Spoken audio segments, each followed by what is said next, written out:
በሐረግ ድራማ ላይ እጅግ በጣም የሚያሳዝን ነገር የፈራሁት ነገር ተፈጠረ። ምንድነው? ባለፉት ክፍሎች ነግሬያችሁ ነበር። ያፌት በጭራሽ አሁንም ቢሆን እሱን ያስገድለዋል ብዬ ነበረ። ቢኒያምን እንግዲህ እንደዚህ አስገድሎታል። የእውነት ቢኒያም እንደጠበቁት ይሞታል ወይንስ እነሱ የሞተ መስሏቸው እሱ ደግሞ ተደብቆ ስራውን ሊሰራ ይችላል ብዬ አስባለሁ። በእርግጥ ግን ደግሞ በጣም ከባድ ጉዳት ሊደርስበት ይችላል። አላቅም። የእውነት ለማሰብ በጣም ከባድ ነው። ጽዮንም ደግሞ ዳግም ደውሎ ሲነግራት ማመን አልቻለችም።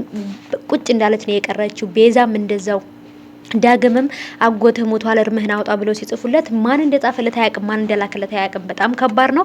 ያፌትም ታስሮ ነበረ። ከታሰረበት ገንዘብ ስላለው ብቻ በገንዘቡ ከፍለው ወጥቷል። ምን አዲስ ነው? እኔ ይሄ ነው ብዬ ልነግራችሁ አልችልም። ያለፉት ክፍልና ይሄኛው ክፍል በጣም የሚያስፈራ ሆኗል። የሐረግ ድራማ ማለት ነው። ሰላም ሰላም፣ ውድ የተከበራችሁ የቻናሌ ተከታታዮች እንዴት ናችሁ? ከኔ ጋር ሁሉ ሰላም ነው። ሰላማችሁ ይብዛልኝ ባላችሁበት ውድ ቤተሰቦቼ። እጅግ በጣም ነው የሚያሳዝነው ዛሬ የሐረግ ድራማ እንግዲህ ሉሊት አልሞተችም። እኔ የሞተች መስሎኝ ነበር። አልሞተችም። ምክንያቱም ጥፍሯን ነቃቅለውላት ትምህርት ሰጥተዋት ብቻ ነው የለቀቋት እንጂ አልገደሏትም። እና ደግሞ ያፌት በታሰረበት እስር ቤት የሱ ቡችላ አለ ማለት ነው። ከስር ከስር የሚከተል አንድ ቡችላ አለው፣ የሱ ታዛዥ ማለት ነው። እንግዲህ አድርግ ያለውን ነገር ግደል ያለውን ሰው እየገደለ አጥፋ ያለውን ሰው እያጠፋ ነው እንግዲህ ከሱ ጋር ያለው ማለት ነው። በጣም ከባድ ነው። የዚህም ልጅ ደግሞ መጨረሻው ልክ እንደ ያፌት ነው ብዬ አስባለሁ ማለት ነው። እና ያፌት እስር ቤት በነበረበት ጊዜ ቤት ሂድና ቤት አገኘሃለሁ ነበር ያለው ያክስቱን ልጅ ማለት ነው። እንዴ ዘመር ጥየቃ ነው እንደ እስር ቤት የመጣው እስከ ማለት ድረስ ነበር የደረሰው ማለት ነው። ግን ደግሞ እሱ ገንዘቡን ከፍሎ በገንዘቡ መውጣት እንደሚችል ያውቅ ነበር ማለት ነው። እና ውዶችን ለኤፍራታ የተላከላት በቦርሳ ገንዘብ አለ።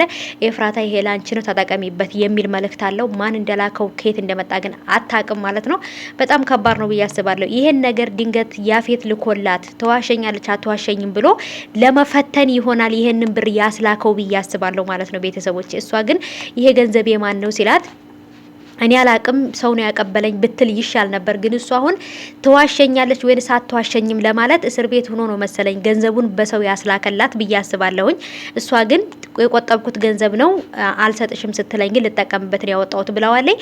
ይሄን ነገር ለሷ ፈተና ነው ያስቀመጠላት ብዬ አስባለሁ ያፌት። ምክንያቱም ያፌት በጣም ክፉና ጨካኝ ሰው ስለሆነ ማለት ነው።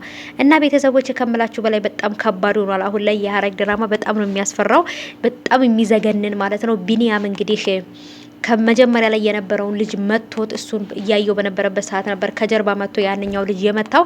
በብረት ነው የመታው። ጭንቅላቱ በደም በደም ሆኗል። እንደ ተሸክሞት ራሱ ሂዷል ማለት ነው። ምክንያቱም የሆነ ቦታ ጫካ ሊጥለው ወይ ሊቀብረው አላቅም። ብቻ በጣም ከባድ ነው። ማሰብ ራሱ አልፈልግም። በጣም ነው የሚከብደው።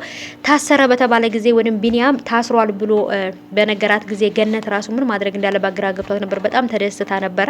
ምክንያቱም እሱ ከታሰረ ልጅን በነጻነት አገኛታለሁ ብላ ስላሰበች ደስ ብሏት ነበረ።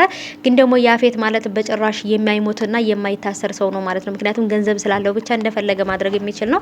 ብቻ በጣም ነው የሚያስፈራው። ቤተሰቦች የእናንተን ሀሳብ እስቲ ኮሜንት አስቀምጡልኝ። ቢኒያም ይሞታል ወይንስ እንዴት ነው የሚለውን ነገር እስቲ ሀሳብ አስተያየት ኮሜንት አስቀምጡልኝ ቤተሰቦች። ገኒ በጣም ደስ ብሏት ነበረ። ምክንያቱም ያፌት ታሰረ ብሎ ስለነገራት ቢኒያም በጣም ነበር ደስ ያላት። ግን መጨረሻ ላይ ግን ደግሞ ያፌት ቤት ነበረ ማለት ነው። እነሱም ተከፍተዋል። እንዴት ይዋሸናል ቢኒያም ብለው።